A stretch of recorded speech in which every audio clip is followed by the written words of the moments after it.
लगता है आपको, क्या अज़ाइम हो सकते हैं अफगानिस्तान के पाकिस्तान पर हमले के? जंग की सूरत हाल इख्तियार कर गया है तमाम तर मामला, लेकिन पाकिस्तान ने भरपूर तरीके से मौसर जवाबी कार्रवाई करके तमाम तर मामले को संभाल लिया। क्या कहेंगी इस पे आप? जो कार्रवाई है वो पाकिस्तान के मौक़िफ़ की वजाहत है।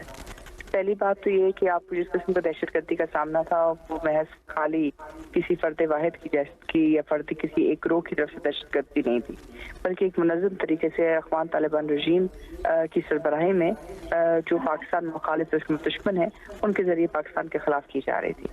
पहली बात। दूसरी बात ये कि इस वक्त जो उनकी तरफ से कोशिश की जिसके ऊपर उन्होंने सारी दुनिया के ऊपर अपनी साख कायम की हुई थी कि वो शायद बहुत बड़ी दहशतगर्द तंजीम है और उसके ज़रिए वो पाकिस्तानी और पाकिस्तान के ऊपर बिलखुसूस इलाकाई सतह के ऊपर दहशतगर्दी को कायम करने में कामयाब हो जाएंगे, तो आज आपने जो जवाब दिया है उस बात में ये उनके लिए मुमकिन नहीं है।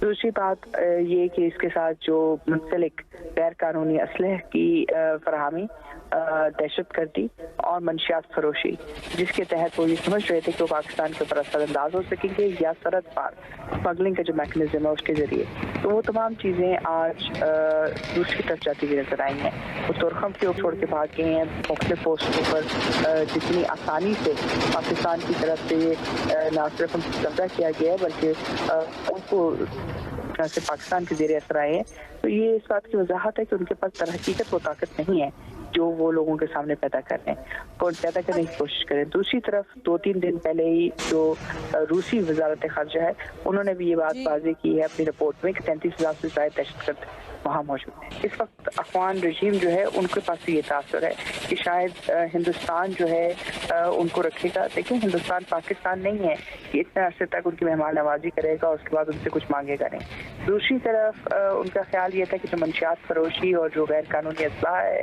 उसके ज़रिए वो पाकिस्तान के ऊपर असरअंदाज हो सकेंगे। तीसरा ये कि पाकिस्तान के अंदर मुख्तलिफ किस्म की फॉल्ट लाइन्स को एक्टिवेट करेंगे। उन्होंने आपकी शिया जो मसाजिद हैं उनके ऊपर अटैक करने की कोशिश की, आपके ऊपर पख्तून नॉन पख्तून कार्ड इस्तेमाल करने की कोशिश की, लेकिन जो कुछ भी पाकिस्तान की कमजोरियां हो सकती थी उन सबको इस्तेमाल करने की कोशिश की, लेकिन रद्द अमल क्या आया? पाकिस्तानी अवाम ने इन तमाम मफरूज़ों को जो है रिजेक्ट किया। पाकिस्तान ने ये बात वाज़ेह की कि पाकिस्तान दहशतगर्दी के खिलाफ मुनज़्ज़म तरीके से खड़ा है। और दूसरा ये कि हम ये सख्त रखते हैं कि न सिर्फ हम उनको मॉनिटर कर सकते हैं बल्कि उनके खिलाफ भरपूर अस्करी कार्रवाई कर सकते हैं। अब चैलेंज आएगा उनको, क्योंकि इस वक्त न सिर्फ आपने अस्करी कार्रवाई की है बल्कि अमेरिका के ने भी इस बात को वाज़ेह किया है कि वो अफगानिस्तान को जो मदद मिल रही थी, जो $4.2 बिलियन मिल रहे थे, जिसके तहत वो दहशतगर्दी मुनज़्ज़म तरीके से किए जा रहे थे, कि वो भी दहशतगर्दी को फ़रोग़ नहीं देना चाहते हैं। तो अब उनको अपने बलबूते पे ये काम करना होगा और अपने बलबूते के लिए उनके रजीम में ये ताकत नहीं है। दहशतगर्दी बतौर एक तिजारत वो इस्तेमाल कर रहे थे पाकिस्तान के खिलाफ और एक अपनी खारजिया पॉलिसी की तरजीहात की बुनियाद रख रहे थे। तो ज़ाहिर है सारा खित्ता इस मकसद के खिलाफ है और आइंदा जो है सारी दुनिया इस बात से जो है उसके साथ इख्तलाफ